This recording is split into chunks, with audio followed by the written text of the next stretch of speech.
지금부터는 오늘 지금 거의 40명 정도 참여하셨는데요. 발제 토론자에 대한 질문도 좋고 자기 의견도 좋습니다. 순서 없이 손을 들어주시면은 좋겠습니다. 지금 음소거 해제해 주시고 질의 토론을 가져가겠습니다. 그 준비하는 동안에 우리 신영배 6.15 경기 중부 집행위원장님부터 먼저 항상 준비되어 있으니까 한 말씀 해주세요. 음소거 해제해 주시고. 예,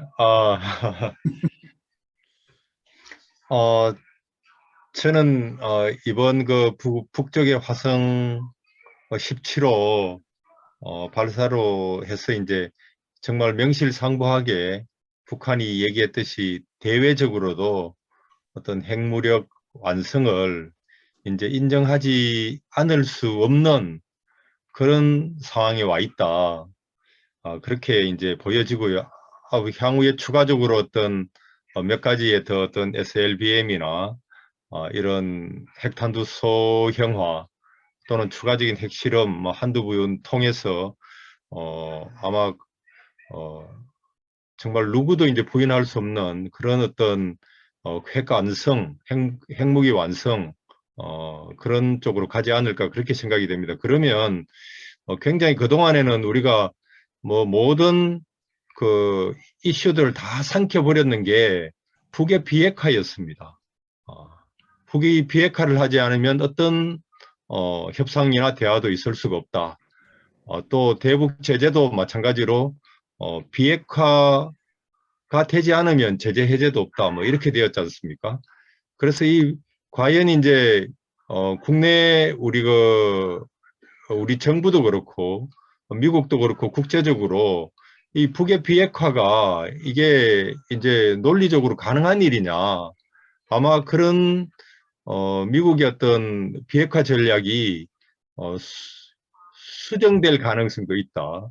우리도 그런 걸 강력하게 주장을 해야 되겠지만 실무적으로는 현실적으로 이 비핵화라는 이 슬로건이 사라질 가능성도 있다는 겁니다. 그래서 그러면 어떤 길들이 열릴 수가 있나. 우여곡절을 좀 겪겠지만 결국에는 어떤 대화를 통한 핵군축 이런 방향으로 갈 수밖에 없지 않을까. 그리고 우리도 이제 대국민적으로 이제 대중투쟁을 할 때 이제 북의 저 핵무력 완성을 힘으로 남한의 군사력으로 제압할 방법은 현실적으로는 없다. 그래서 대화와 타협과 평화만이 답이다는 이런 어떤 논리적 우위에 설 수 있는 그런 그 새로운 어떤 길들이나 어떤 담론들이 형성되지 않을까 그렇게 저는 생각을 합니다. 그래서 핵무력 완성이 비록 한반도 긴장을 촉발하는 이런 측면은 있지만 새로운 국면으로 어떤 평화 국면으로 전환시킬 계기가 될 수도 있겠다.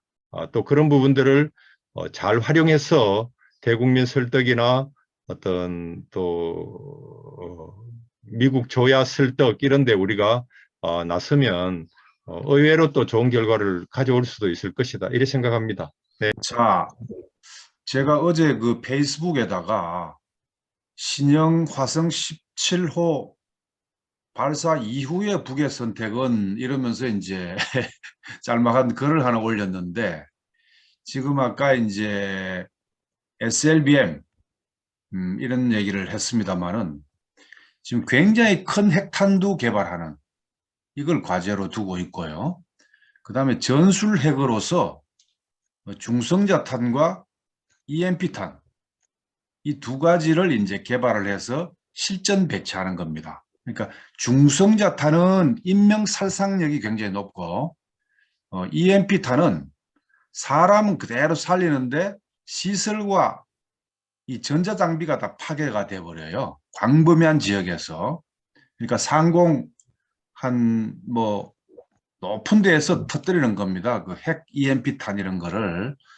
그런 것들을 이제 개발한다는 것이고, 그리고 고체 연료의 ICBM, 고체 연료의 ICBM을 또 이제 실험을 한다는 거. 이 앞으로 그러니까 국방력 강화의 과제 중에 이런 무기 체제의 첨단화는 재래식 부분에 있어서도 그렇고, 그 다음에 이제 전략 무기에 있어서도 계속 이제 과제가 남아 있고, 미국이 이제 협상장에 준비해서 나올 때까지 이게 계속 될 가능성이 있다는 것이고요. 그래서 1단계는 이제 4.15 북쪽에서 말하는 이제 태양절을 계기로 해서 군사위성. 요번에 모든 전문가가 군사위성을 먼저 발사할 것이다고 예측을 했는데 틀려버렸잖아요. 그래서 이제 지금 우크라이나 전쟁도 있고 중미 전략 경쟁도 있고 우크라이나 전쟁도 있고 이런 모든 상황을 감안해서 더 정치 경제적인 충격파가 큰 걸 먼저 해버렸어요.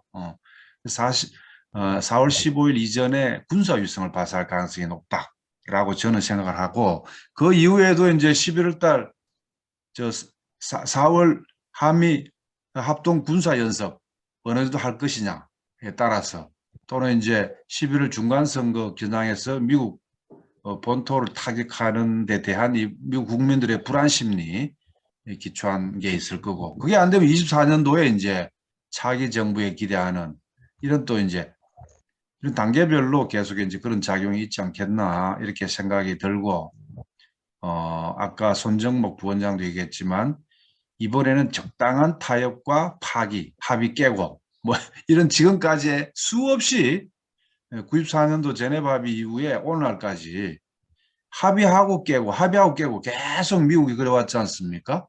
그런데 이제 지금 앞으로는 이제 그렇게 하지 않겠다는 것이 북의 확고한 방침인 것으로 이해가 됩니다. 자, 질문하실 분. 질문 드릴게요. 네. 김정민 박사님 발제문 잘 들었는데요.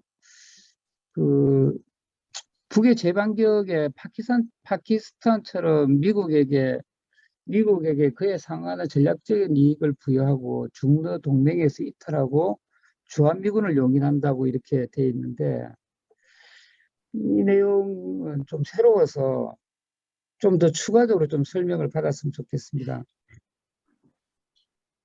김장민 박사 듣고 있어요? 네, 말씀드릴까요? 네. 네, 한미연합 사령관이 그 CFR에 기고한 내용도 그건데요. 그냥 간단히 말하면 북은 핵무기를 보유를 하고 미국에 대해서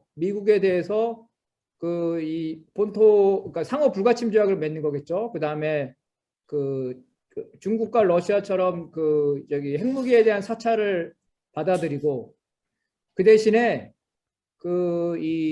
중국과의 관계처럼 미국과의 관계도 같이 격상한다는 거예요. 그러니까 뭐냐면 중국 편도 드는 것도 아니고 미국 편도 드는 것도 아니고 똑같은 거예요. 중국, 미국, 러시아, 북 같은 급으로 하니까 누구 편을 들 필요가 없는 거죠, 그죠? 그런 면에서 볼 때 이 미국과의 관계를 개선시킨다는 거죠. 그리고 주한미군도 자기들이 핵무기를 유지하는 산에서는 주한미군도 뭐 찬성을 하지 않겠지만 뭐 그걸 갖다가 이 상태로 그냥 계속 가는 거죠. 네, 그런 겁니다. 그래서 그거 가 어떻게 반미전선을 치지 않는다. 그러니까 반미전선을 안 친다는, 간단히 말하면 반미전선을 치지 않는다. 그래서 그거는 이제 북미 관계 정상화를 향해서 갈 때 하나의 이제 시나리오 중에 그렇죠. 하나라는 것이죠. 네, 맞습니다. 그걸 지금 김장민 동지의 안이 아니고, 그럼요. 네, 지난번에 이제 전 주한 미군 사령관이 네. 북을 친미 국가로 만들면 좋겠다 이런 얘기를 한 바가 있습니다. 다만 제가 말씀드리고 싶은 거는 북이 미국 중국과 러시아에 대해서도 절대로 그 영원한 동맹이고 혈맹이라고 영원히 할 거라고 그렇게 생각하지 않는다는 거예요. 그 저기 이해관계가 100% 같지 않다는 거예요. 그러니까 러시아와 중국도 북이 강대국이 되는 걸 원하지 않습니다. 그러니까 강대국이 된다면 북의 입장에서는 러시아든 중국이든 미국이든 똑같은 차원에서 놓을 수가 있다. 예, 북중러 관계는 한미 동맹관계하고는 완전히 다르죠. 북쪽은 완전한 자주국가입니다. 중국의 대북, 대조선 압력이니 뭐 영향력이 하는 거는 다 그 틀린 얘기고, 그런 점에서 미국이 중미 전략 경쟁에서 조금이라도 더 약화되면은 북을 중국으로부터 떼내기 위해서 북을 중립화시키고 북미 관계를 정상화할 욕심을 가지겠죠. 거기에서 주한미군을 남쪽에 주둔하는 것을 용인하라고 요구는 하겠으나 북쪽이 그걸 받아들입니까? 주한미군이 지금 대중국 견제 전략의 최첨병인데. 자, 또 다른 아까 그 얘기 좀 해봅시다. 황순식 우리 위원장님이 지금 한미 예속동맹 체제로 갈 거냐 아니면 평화선도국가로 갈 것이냐 이렇게 얘기를 했는데, 그 평화선도국가라는 것이 단순히 레토릭이 아니라면은 지금 미국으로부터의 자주성을 회복하고 남과 북이 힘을 합쳐서 중미의 이 균형을 지킬 만한 힘이 있어야 그 평화선도국가가 될 거 아니에요? 다시 말해서 반미해야 되고 반제하지 않고서 평화선도국가로 갈 수가 있을까요? 아름다운 말이긴 한데 거기에 대해서 한번 황순식 위원장 한번 얘기해 주시죠. 예, 그 부분에 대해서 제가 말씀을 드렸던 거는 결국은 이제 저 아무래도 이제 당에서 계속 활동을 하면서 제 고민은 그겁니다. 왜 반미 투쟁을 얘기를 지금 계속 해왔는데 운동 진영에서는 젊은 세대에서는 이것들이 전혀 통하지가 않고 국민들한테 먹히지 않을까. 여기서부터 사실은 어떻게 하면은 먹히게 할 것인가. 여기 결국은 담론전이잖아요. 네. 우리가 어떻게 국민들을 설득해서 같이 이렇게 가야 된다라고 하는 걸 설득할 것인가에 대한 이제 레토릭과 그것에 대한 이제 고민들 속에서 좀 제안을 한번 드려본 거죠. 네네. 예, 그 부분이라고 생각하시면 될 것 같고요. 이게 저도 발췌하면서 말씀드렸지만은 반미라고 하는 게 지금 점점 더 안 먹힐 거라는 생각이 듭니다. 젊은 세대들이라든가 그리고 지금 이제 우리나라가 물론 이제 뭐 한미연합사라든가 이런 부분들이 과거의 잔재들이 남아 있기는 하지만은 이제 대한민국이 지금 굉장히 많이 성장을 하고 있고 미국에서도 한국 눈치를 보는 이런 모습들도 계속해서 보이거든요. 그러니까 국민들이 보기에는 지금 우리가 우리 목소리가 뭘 내야 되는가가 중요한 거지. 이게 미국 때문에 우리가 못한다라고 별로 생각하지 않는다라고 하는 게 사실 저의 이제 관점이고요. 우리 국민들은 그렇게 생각한다라는 거고, 그런 부분이 사실 또 상당히 있다. 그러니까 10년, 20년, 30년 전과 다르게 지금 대한민국에 국민하는 것이라든가, 그래서 지금 바이든 대통령 바이든이 아니라 우리 윤석열과 국민들의 여론이라고 하는 게 어떻게 보면 한층 중요해졌다라고 생각을 하는데요. 우리가 어떤 생각을 가질 것이냐가 굉장히 중요하다는 우리 중심적인 좀 사고를 해야 되지 않을까, 저는 그렇게 좀 판단합니다. 그게 오히려 대중들의 여론들을 끌고 나가는데도 도움이 될 것이다라고 생각을 하고요. 그 부분에 제가 1분만 말씀드리고 싶은데요. 네네. 네네. 문제의식은 동의하는데 그 결론이나 방법은 너무 전혀 비합리적으로 생각해요. 무슨 말이냐면 평화선도 그다음 무슨 균형적 아니 생각 평화선도하는 국가가 군사동맹을 하는 나라가 평화선도하는 국가가 있습니까? 그리고 반공국가가 평화선도를 할 수 있습니까? 그리고 군사주권도 없고 외국 군대가 주둔하는 나라가 평화선도를 할 수 있냐가 앞뒤가 뒤바뀐 주제. 평화선도를 하려면 한미동맹이 없어져야 되고 외국군을 철수시켜야 되고 반공 노선을 폐지해야 되는 거예요. 그러니까 그거를 해야지만 평화선도라는 거지. 세상에 반공이고 군사동맹 남한 나라가 어떻게 그거를 평화선도. 그래서 저는 그건 앞뒤가 좀 군사동맹을 하지 않고 있는 나라가 지금 별로 없죠. 그러니까 북한도 중국하고 군사동맹이 돼 있고요, 여전히. 물론 이제 뭐 우리하고 좀 다른 측면들이 있다고 하지만은 예, 있고요. 그리고 역시 독일이라든가 평화 나토라고 선도국가 하는 것도 다 군사 동맹이잖아요. 그러니까 제 말은 그러니까 북미 동맹 평화를 예, 예. 하려면 최소한 중립이라든지 이런 사람들이 하는 거지 전쟁에 한바구니에 있고 그에 대한 외교적인 결정권도 하나도 없는 지금 국방비로 치면요 경제나 국방비가 지금 작년에 러시아보다 우리 국방비가 더 많아요. 러시아 국방비를 우리가 초월했어요 작년에. 그래서 경제나 군사로 그러니까 제가 말씀을 드린 거는 예, 평화 선도 국가가 지금 평화 선도 국가라고 하는 말씀을 드리는 게 아니라 그 방향으로 가야 된다라고 하는 말씀을 드리는 거죠. 그건 동의합니다. 예, 예, 예. 그 방향에서 국민들을 설득을 하고 이렇게 가야 된다라고 하는 것이 동의가 됐을 때 그걸로 갈 수 있는 힘들이 그게 주한민군 뭐 철수부터 이렇게 해서 일단은 지금 주한민군 철수 전에 한미동맹 정상화부터 필요한 거잖아요. 예, 이게 진짜 균형 잡힌 한미동맹으로 가고 이런 부분들을 지금 해야 되는 부분들이 많은데 그거를 가기 위한 어쨌든 국민들의 동의가 평화 선도국가로 가야 된다라고 하는 것들 속에서 그것도 나아갈 수 있다라고 저는 생각을 한다는 겁니다. 예. 거기에 대해서 우리 신영배 동지가 무슨 의견이 네네. 있나요?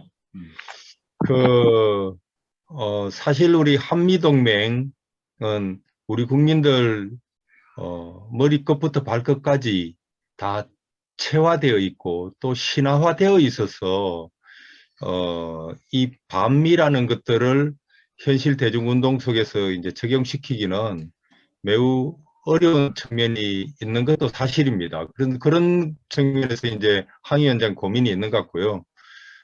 또 한편으로 보면 우리가 평화를 선도를 하려면 결국에는 미국이 단극 체제를 원하잖아요. 미국이 어떤 가치 동맹, 군사 동맹으로 계속 편입을 강요하고 있는 상황에서 우리가 그런 부분들에서 일정 거리를 두면서 평화 선도 국가로 간다는 것은 결국에는 어떤 지역을 중시하고 자원 다극화 이런 것들 예를 들어 EU하고도 친하고 중국하고도 친하고 러시아하고도 친하고 동남아하고도 친하고 이런 다극 체제를 로 가야 되는데 그건 결과적으로는 그렇게 가려면 결국에는 미국을 극복하고 갈 수밖에 없는 미국과 거리 둘 수밖에 없는 이런 딜레마에 빠집니다. 그래서 실질적으로는 슬로건으로는 예를 들어 뭐 평화선도국가 있을 수가 있다고 봐요. 그렇지만 결국에는 우리가 미국을 극복하려는 정말 그런 어떤 노력 없이는 또는 그런 어떤 결단 없이는 어려울 거다. 슬로건상으로서는 있을 수가 있겠다. 그 정도 뭐 예. 네, 네. 이거 마지막으로 한 말씀만 더 드리면은요, 지금 질문이 나왔으니까, 그러니까 저는 이제 앞에서 말씀드린 바와 같이 미국이 이미 약화되고 있다라고 하는 것을 이게 지금 현실이 되었다라고 저는 느끼고 그렇게 많은 사람들이 생각을 하고 있다라는 거예요. 물론 이제 방금 말씀하신 것처럼 미국이 단극 체제를 강요한다라고 생각을 하지만은 미국 쪽에서 나온 전략 문서를 읽어봐도요. 어차피 다극 체제 내지는 양극 다극 체제로 앞으로 갈 수밖에 없다라고 하는 걸 인정하는 문건들이 굉장히 많습니다. 브레진스키나 이런 사람들도 보면은 어차피 앞으로 가는데 그것을 최대한 늦추면서 연착륙하고 미국의 패권을 어쨌든 조금이라도 더 늘릴 방법이 몇 년이라도 더 할 방법이 무엇인가를 고민하는 거지. 지금 우리가 미국이 이 지금의 패권으로 그대로 갈 수 있다라고 생각을 하는 미국의 진짜 전략가들은 좀 많지 않다라고 생각을 하거든요. 그러니까 그런 이미 변화된 현실 속에서 판단을 해야 된다는 생각이 드는 거고 이것이 저는 아까 사실 오늘 제일 던지고 싶었던 얘기가 그런 건데 젊은 세대를 봤을 때는 그러면은 이 미국식 자유민주주의가 아니라 그 다른 대안이 무엇이냐라고 하는 것에 대해서 우리가 참 좀 정리되어 있는 게 없다. 이게 과거의 문제와 미국의 문제에 대해서는 잘 분명히 있지만은 그것에 대한 대안으로서 우리가 지금 보이는 거는 2030한테 보이는 것은 그 미국 측 자유민주주의가 아니면은 중국 권위주의 체제냐라고 생각을 하는 거예요. 그건 아닌 것 같거든요.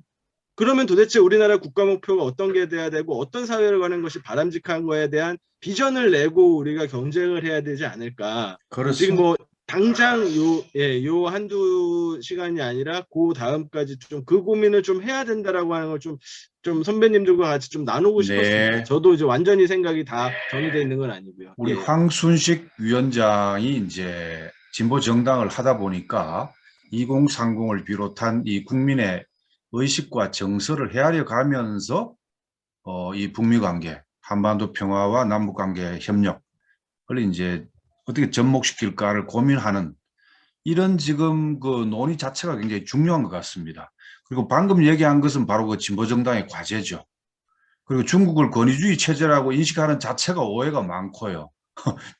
그러고 지금 미국이 지난 30년 동안 일극 패권과 신자유주의로 이제 30년 누려왔는데 그것이 이제 폐해가 다 드러났는데 대안을 제시를 해서 그것을 이제 우리의 무기로 삼기에는 아직 미치지 못한 이런 이제 처지에 있는데 우리 진보 정당을 비롯한 우리 진보 운동이 그 대안을 이제 내야 되겠죠. 그래서 중국도 살펴보고 미국 민주주의의 장점이 뭔지, 중국이 뭔지, 또 북한 아주 오해하고 있는데 북한은 좋은 게 뭔지 이런 걸 해서 만들어내야 되겠죠. 자, 정 소장님, 우리 홍순계 대표님 들어오셨네. 얼굴 못 보여줍니까? 얼굴 보여드릴게요. 여기 질문 좀 하고 싶은데, 예, 질문하세요.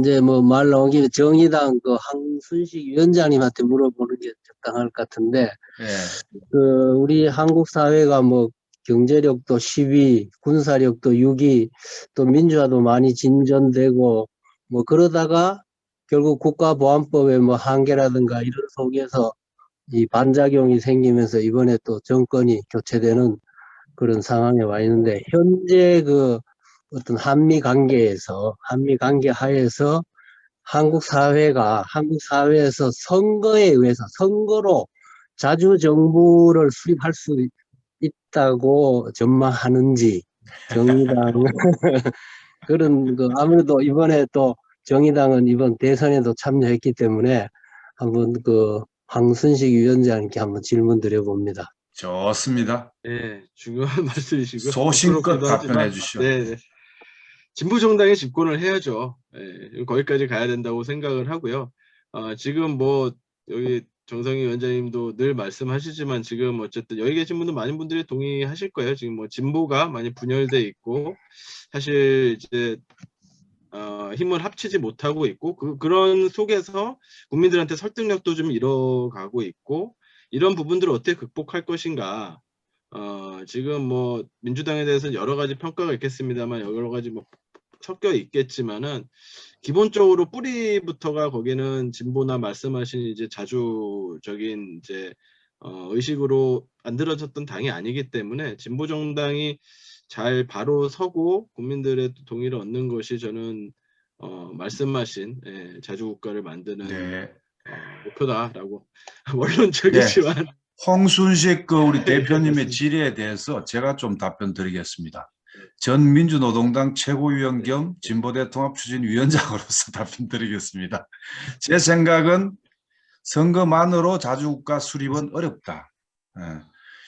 촛불항쟁 같은 민중항쟁을 기본으로 선거의회 투쟁을 결합해서 변혁 역량을 굉장히 강화해야 된다. 이렇게 말씀드리고 그 점에 있어서 선거의회주의만 강조하는 쪽, 그리고 항쟁만 강조하는 이런 편향이 있다 하는 말씀을 드리고요. 그리고 그럼 조직적으로는 어떻게 할 것이냐. 진보정당은 지금 진보정치 혁신 대연합을 해야 됩니다. 지방선거 이후에 24년 총선을 바라보면서 시도가 시작될 것으로 예상이 됩니다만은 단결하지 않고서 되지가 않는다는 것을 몇 번이나 바닥을 치고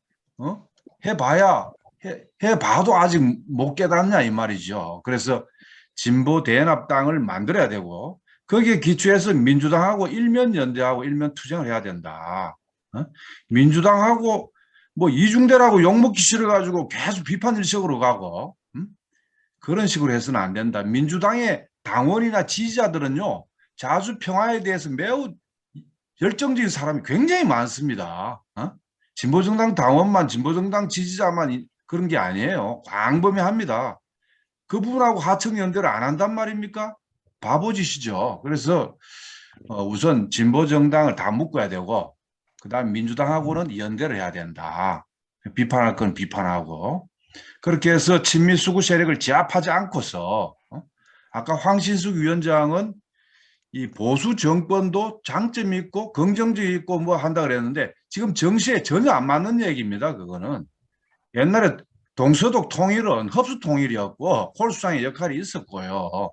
지금은 윤석열이가 미국의 대중 전략의 돌격대 역할을 딱 하겠다고 하기 때문에 별로 긍정적인 요소가 없을 것으로 보입니다. 어제도 당장 보세요. 오늘 언론에 4월 달에 한미 정책 협의단을 박진을 위원장으로 해서 보내는 겁니다. 미국 결재받고 지금 한미 정책을 수립하겠다는 거 아니에요. 미국은 대중경제 전략에서 가치, 경제, 국방 모든 이 경쟁을 전략 경쟁을 하고 있는데 지금 윤석열이도 그건 알 것 같아요. 너무 심하게 중국을 하면은 우리가 보복을 받아서 경제가 어려워지고 민생이 어려워지면 자기 정권에 위기가 온다는 건 알기 때문에 그건 좀 조심하리라고 보는데 그러나 전체적인 틀로 볼 때 미국의 앞잡이 노릇을 톡톡하게 할 것이기 때문에 긍정적인 요소는 별로 없다. 옛날에 노태우처럼 뭐 남북 기본 합의서를 위해서 할 그런 정도도 안 될 것 같아요. 그런 내용도 없습니다. 그 노태우 옆에는 박철현이라는 사람이 있었고 자, 그런 얘기까지 하면 너무 길어지니까 우리 이건수 위원장님 손 들었는데 이건수 우리 대변인 노동당 예. 한 말씀 하세요. 예. 예. 아니, 정성희 소장님 말 끊으려고. 아이, 그렇게, 아니, 솔직히 말하면 방금 전에 던지신 질문이 부적절했다고 생각합니다. 정의당이나 노동당 같이 현실 선거 정치에 뛰어든 정당은 역할의 차이인 거지, 선거에서 정권이 변할 수 있다고 생각하냐라는 질문을 왜 했는지 참 유감스럽고요. 그거에 대해서 또 길게 얘기하셔가지고 정성희 소장님, 저도 할 말 많습니다. 그렇게 거기에 대해서 한번 답변해 보십시오. 선거를 통해서 자주국가 수립할 수 있나? 그 얘기 하고 싶지 않고요. ICBM에 대한 생각이에요. 자, 또 다른 의견을 얘기하실 분이나 우리 군포 우리 정의당 박대곤 위원장님 한 말씀 해주시죠. 들었으니까. 제가 한 가지 좀 걱정되는 게 뭐냐면 지금 여론조사를 해보면 2030이나 이런 세대들은 미군 철수 반대하고 그다음에 한미동맹 체제나 이런 게 굳건히 했으면 좋겠다 이렇게 나오잖아요. 근데 지금 우리가 그런 미래 세대들은 이제 그렇게 판단을 하고 있는 것 같은데 우리가 과연 앞으로 가면 갈수록 뭐 자주적인 어떤 그런 부분들이나 이런 게 달성할 수 있을까? 뭐 소장님 말씀하신 것처럼 우리가 그런 미래 세대나 이런 걸 설득할 수 있는 어떤 논리를 만들어야 된다 이렇게 말씀을 하시는데 실제로 보면 그런 논리들이 한계에 온 거 아닌가요? 그러니까 안 났기 때문에, 그러니까 더 이상 어떤 그런 게 발전이 안 되기 때문에 우리가 하는 일들이나 이런 것들이 다 여기에 정체되어 있는 거 아닌가 그런 생각이 좀 듭니다. 그래서 네 말씀 한번 해주시죠.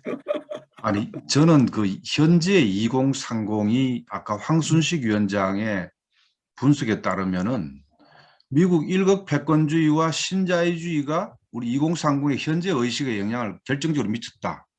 말 그렇다면은 지금 거기에 변화가 있단 말이죠. 미국 일극 체제에서 변화가 있고 신자유주의도 바닥을 쳤어요. 이제 다른 대안을 모색하는 상황이기 때문에 지금 현재 2030의 그 의식도 변화 가능성이 있다고 봐야 옳죠. 그걸 왜 고정적으로 봅니까? 그거는 우리가 활동가의 몫이라고 봅니다. 저는 활동가가 지금 종합적인 이 대안과 그 대안을 실현할 수 있는 힘을 결집하는 모습을 보이고 민중 속에 깊이 들어가서 제대로 하면은 변화할 수 있지 않겠는가. 여기 우리 신재길 동지도 우리 토론에 많이 오시는데 얘기 한마디, 노사가연의 신재길 동지도 한마디 하시죠. 해주세요, 음소거. 네, 안녕하세요. 이 신재일동이죠. 아, 예. 이분이었구나. 예. 나 발제나 이게 여성분인가 토론문, 토론문 잘 들었고요. 저는 여러 가지 문제들 중에서 생각하고 있는 거는 그 현재 상황이 지금 이제 논의되는 게 전반적으로 밑에 깔고 있는 거는 공통된 게 대변혁기로의 전환에 들어섰다라고 해는 약간 공통적인 것 같아요. 누구든지. 그리고 그런데 그 이제 방법론에 대해서는 약간씩 차이가 있는 것 같고요. 그다음에 이제 그런 대변혁기로의 여기서 제가 말하는 대변혁기는 한 그 1970년대 변혁기 이후에 신자유주의가 이제 막을 내리고 새로운 대안적 자본주의 체제가 아직 확립되지 않은 상태에서 자본주의 중심인 미국은 새로운 자본주의적 패러다임을 대안을 못 제시하는 상태에서 후발 주자들이 미국을 이제 따라잡는 상황, 따라서 새로운 자본주의 질서가 흐트러진 상황이라는 거고, 이 공간 속에서 나타나는 게 우크라이나 전쟁, 그다음에 이제 미국에서는 중국에서는 대만 문제, 그다음에 한반도에서 이제 북의 이제 미사일, 요 세 가지 기본적인 이제 약한 고리가 나타났다라고 보고요. 그렇다면 이제 한국에서는 지금 이제 쟁점이 됐던 게 현재 230의 체제 여론이나 지금 운동의 패퇴에서 상당히 어려운 상황에서 이걸 어떻게 극복할 것이냐 하는 문제들이 있는데, 주체 역량만 봤을 때는 상당히 어렵다라는 게 누구나 인식하는 것 같고요. 근데 제가 보기에는 이 변화된 상황이 영향을 미칠 거다. 다시 말하면 미국은 힘이 약화됐지만 힘이 약화됐다고 해서 현재 체제가 약화되는 건 아니라고 봐요. 미국이 힘이 약화되는 만큼 반대급부로 현재 체제를 훨씬 더 강하게 유지하려는 드라이브를 걸 거고, 여기에 대해서 러시아, 중국, 북한 같은 경우에는 거기에 반작용이 훨씬 더 강하게 나타날 거라고 생각이 되면, 이 와중에서 우크라이나 사태나 다른 여러 가지 사태들이 다른 형태로 지속적으로 반복적으로 나타날 거라는 거죠. 그래서 그동안 30년, 40년 동안 반동기의 신자유주의 안정성은 깨지고, 그런 반복적인 이벤트나 사건들이 나타날 때 그 사건들을 어떻게 활용하고 그러니까 그거를 이렇게 받아들이고 그거를 대응하느냐에 따라서 230이나 대국민들의 의식은 변화될 거라는 거예요. 그게 우리가 잘못하고 있는 사고는 뭐냐면, 대중이 우리가 교육하고 선전하면 바뀔 거라고 생각하지만 이건 잘못된 생각이고요. 그건 지식인들이나 그렇게 선전하고 교육하면 바뀌는 거고, 대중들은 자신의 경험에 의해서 바뀐다고 본다면 그런 경험의 기회들이 앞으로 계속 나타날 것이라는 거고, 그 중에 하나가 인플레이션으로의 이제 전환이, 그러니까 디플레이션의 한 30년 세계 경제가 이제 인플레이션으로 전환이 된다면, 인플레이션이 된다는 것은 어떤 의미냐면 임금 인상 투쟁을 할 수밖에 없는 상황으로 몰린다는 거죠, 노동자들이.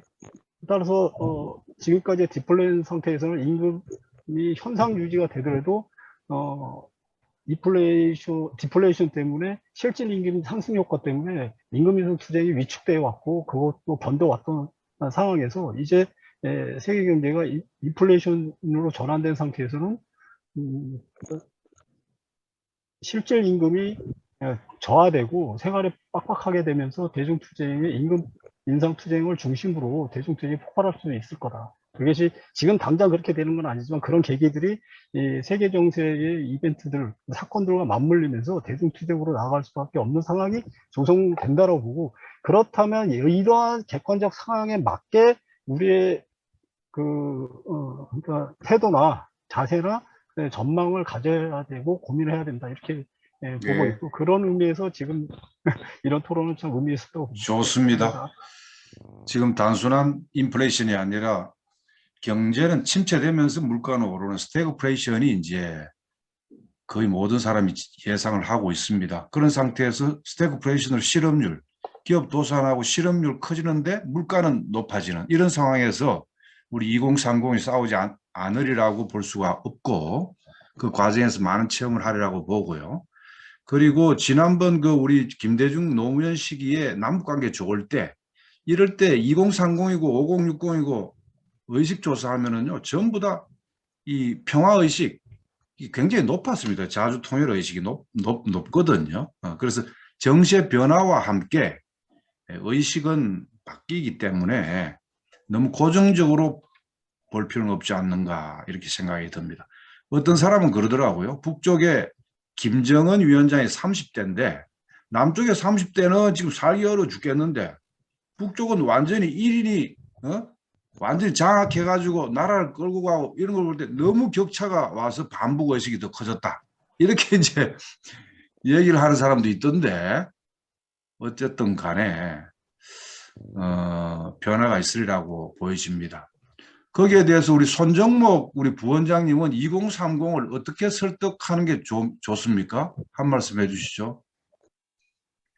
앞에 다 잘 말씀하셔서 더 할 말은 별로 없는데요. 예. 마찬가지로 세상은 변한다는 거고 2030 의식뿐만 아니라 사실 뭐 450, 670 하시는 분들도 역시 세대별 특성이 있어서 나름대로 의식의 변화 과정이 다 있어 왔습니다만 어쨌든 정세가 이렇게 급격하게 변하고 또 그런 과정에서의 그 생활과 삶의 문제에 있어서 변화가 불가피하기 때문에 아까도 인플레이션 말씀도 잘 하셨는데 변화가 불가피하기 때문에 그에 따른 의식의 변화 역시 불가피하다 이렇게 생각이 듭니다. 어쨌든 달러 체제가 근간에 있어서 엄청난 한계에 봉착해 왔다는 얘기는 이미 수년 전부터 나왔던 얘기고요. 그것이 지금 아주 급속하게 빠르게 진행되고 있습니다. 그래서 세계 경제 문제도 그렇고 한국 경제도 그렇고 상당히 어려움의 위기가 예상이 되고 특히 윤석열 정부 하에서는 이미 경제 위기에 대해서는 하등의 이런 방구도 없기 때문에 어쨌든 상당히 민중의 삶과 청년들의 삶이 대단히 어려울 거라고 예상이 됩니다. 그래서 그런 차원에서 겪어본 직접 아까 말씀하신 경험을 통해서 의식의 변화가 생길 것이고 진보 진영에서는 당연히 저는 무엇보다도 미국바로 알기가 대단히 필요하다고 봅니다. 그리고 그런 교육 사업들이 광범위하게 펼쳐져야 하지 않을까 이런 생각이 드는데요.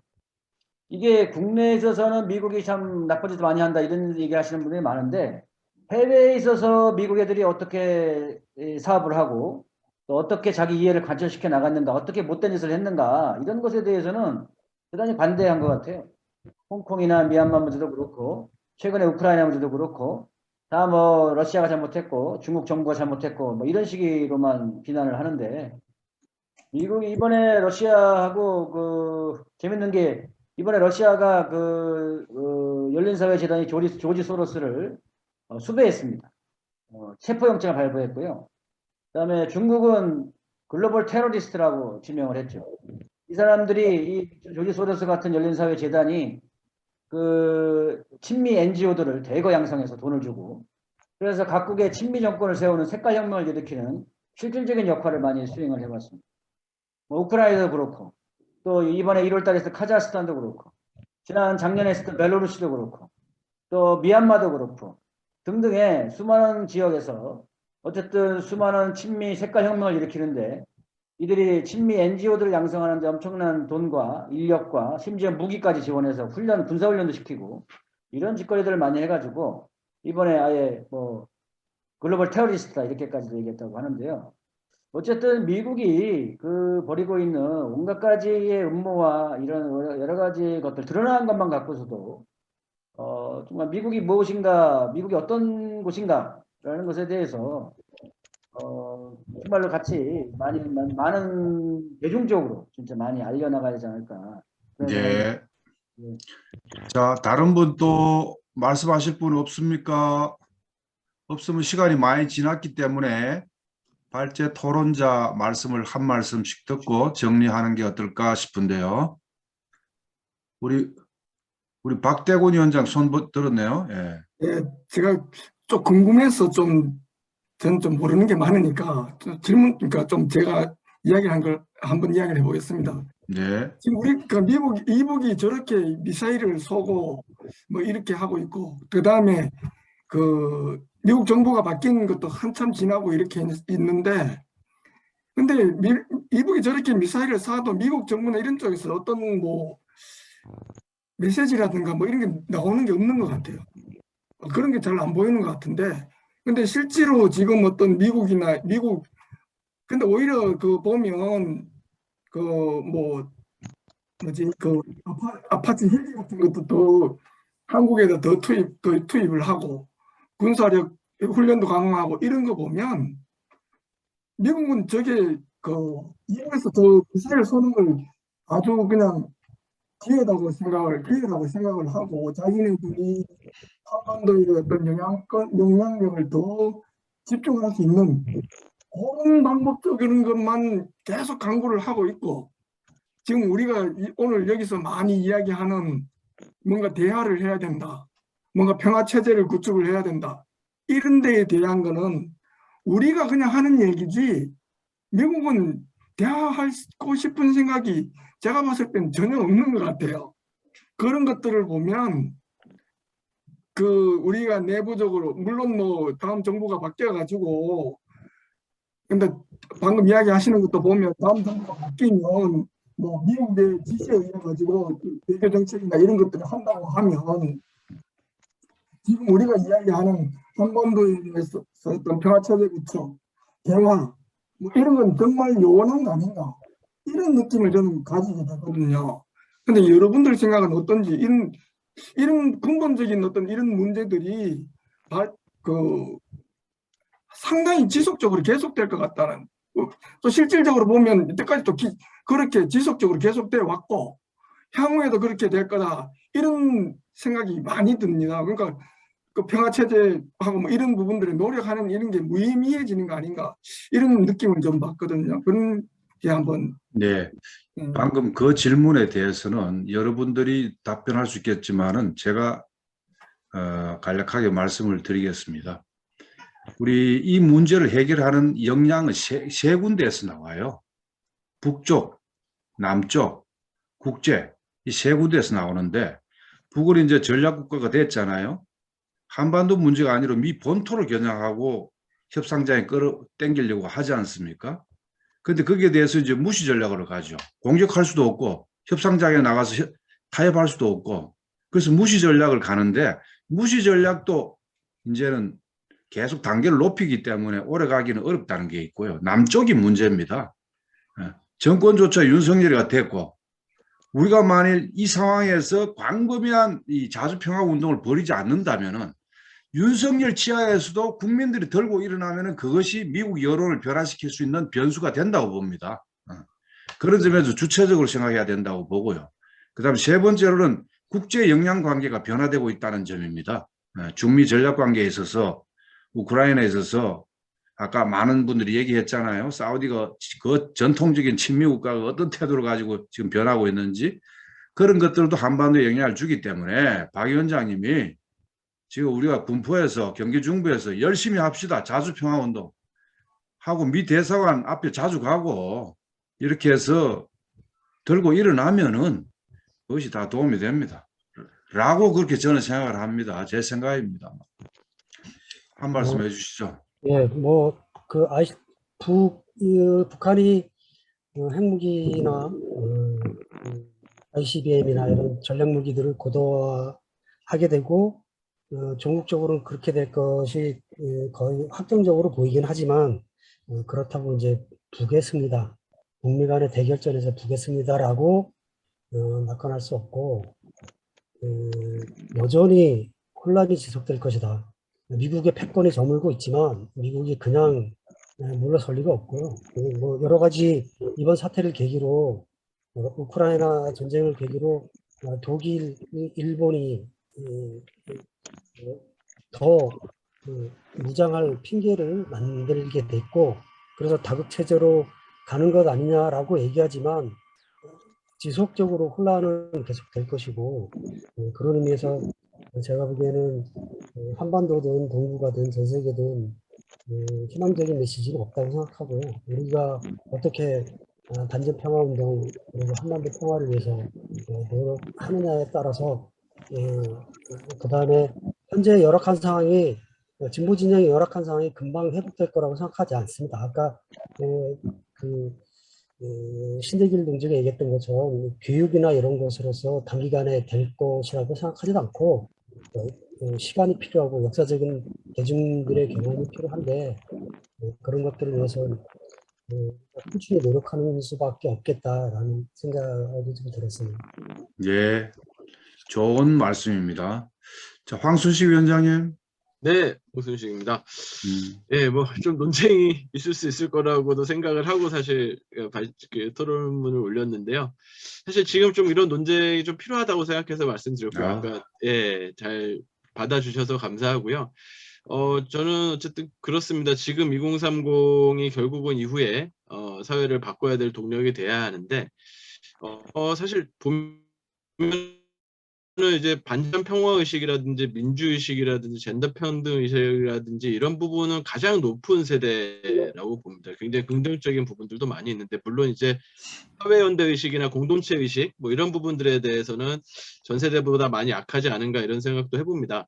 그런데 이제 2030을 바꿔야 되는 부분들보다도 저는 이제 진보 우리 운동이 어떻게 바꿔야 우리는 무엇을 바꿔야 할 것인가로부터 좀 계속 고민을 좀 하는 거예요. 예, 그 부분에 대해서 말씀을 드린 건데 일단 지난 20년의 대한민국을 어떻게 볼 것인가라는 부분들이 그것으로부터 이제 사회 운동의 동력이 나오는데 우리 대한민국에도 굉장히 부정적인 부분들이 많이 있죠. 불평등, 양극화, 뭐 남북 관계가 굉장히 많이 있는데 이런 부정적인 문제점을 치는 이제 에너지로 우리가 사회 운동의 동력을 삼았다고 한다면은 앞으로는 좀 긍정적인 에너지를 좀 더해야 되지 않을까 여기다가 어쨌든 경제, 정치, 문화적으로 대한민국 좀 성공했다. 그런데 이제 더 훌륭한, 더 좋은 나라로 가야 된다. 이런 메시지와 운동의 동력이 좀 젊은 세대들한테 어필할 수 있지 않을까. 좀 오히려 정서와 이런 것들이 맞지 않을까라고 하는 측면에서 좀 말씀을 드린 거고요. 앞으로도 좀 많이 선배님들과 또 대화하고 토론하며 많이 배우도록 하겠습니다. 네, 고맙습니다. 예, 우리 정의당 안에서 상당히 유망하고 또 현실적으로도 굉장히 감성이 예민하게 원칙을 고수하면서도 탄력적으로 잘 하시는 분 중에 한 분입니다. 박수 한번 쳐주세요. 황순식 위원장. 말이 많아서 죄송했습니다. 젊은 기수입니다. 우리 김장민 박사 이제 얼굴 좀 드러내죠. 마지막 한 말씀 해주세요. 예, 비디오 예. 저는 이제 제가 한 말 중에서 우파 부분이 좀 없었는데요. 우파는 이제 미국을 믿어왔죠. 그리고 참전 용사라든지 이런 경우는 빼고는 사실은 옛날 우파들이 뭐 돈 받고 집회 나오고 그러는데 집회 나가서 보시면 아시겠지만 참전 용사나 그런 자유총연맹 그런 쪽 말고 기독교 친미 세력이 자립화됐어요. 그러니까 돈 받고 나오는 게 아니에요.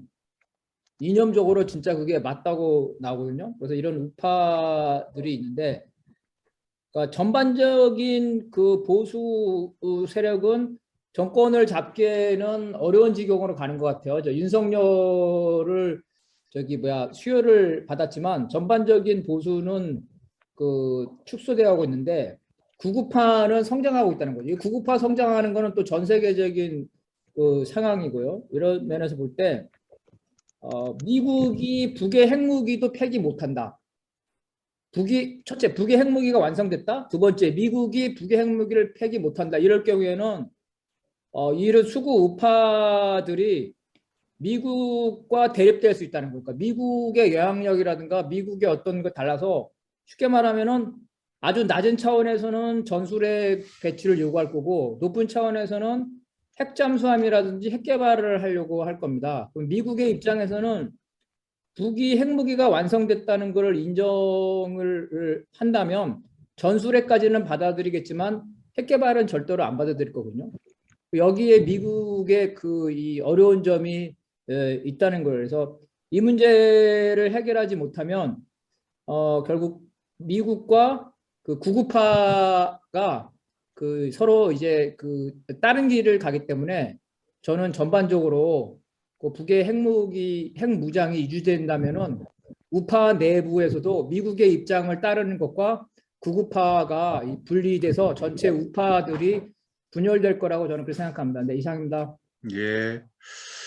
하여튼 오늘 주객관적인 정세 전반을 좀 돌아봤습니다만 중요한 것은 우리 주체적인 준비 정도 아니겠습니까? 이 자주평화운동도 그렇고 노동운동도 경제주의 조합주의에 빠지고 임단련만 열심히 한다고 해서 풀릴 문제가 아니고 또 아까 이제 체험적으로 의식이 바뀐다 그랬는데 앞으로 스테이크프레이션에서 생존권 투쟁만 열심히 한다고 해서 되는 것도 아닙니다. 그 과정에서 우리 사회를 구조적으로 인식하고 근본 대안에 대해서 고민할 때 변혁 역량은 커지니까요.